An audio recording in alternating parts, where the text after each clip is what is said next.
जौज़ मासल है, इसको धतूरा भी कहते हैं। ये पाकिस्तान के हर हिस्से में पैदा होता है, लेकिन मालूमात की बिना पर कुछ लोगों को पता है, कुछ लोगों को नहीं पता।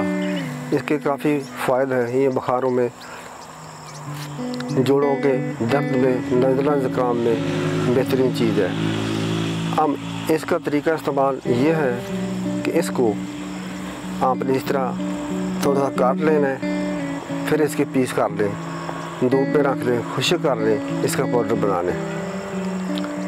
इसके अलग भी आप दवाई बना सकते हैं, इसके डोडे की, और इसकी अलग दवाई तैयार कर सकते हैं। जब इसका पाउडर बनाएंगे, मिसाल तौर इसका 50 ग्राम पाउडर है। ये पाउडर अगर 50 ग्राम है तो 30 ग्राम आपने फिलफिल सियास में डालनी है, 30 ग्राम फिलफिल दराज डालनी है और 30 ग्राम गेरू डालना है।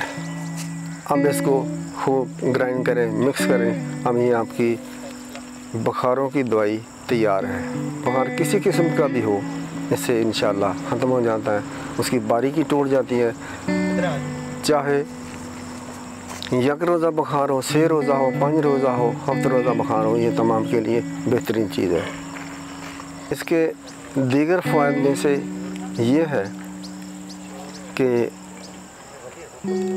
इसी पाउडर को आप अगर दूध के साथ इस्तेमाल करेंगे तो ये जोड़ों के दर्द में बेहतरीन नाफे चीज़ है, बलगमी खांसी में बेहतरीन चीज़ है, बशर्ते कि आप थोड़ा सा परहेज़ करेंगे, खट्टी चीज़ नहीं खाएंगे, आलू चावल गोभी नहीं खाएंगे, तो आपको इंशाल्लाह बहुत ज़्यादा फ़ायदा होगा। जोड़ों के दर्द में भी फ़ायदा होगा।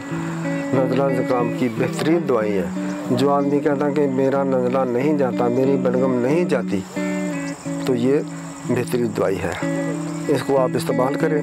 बच्चों के लिए बहुत कलील मकदार होगी, 1-2 चावल के बराबर।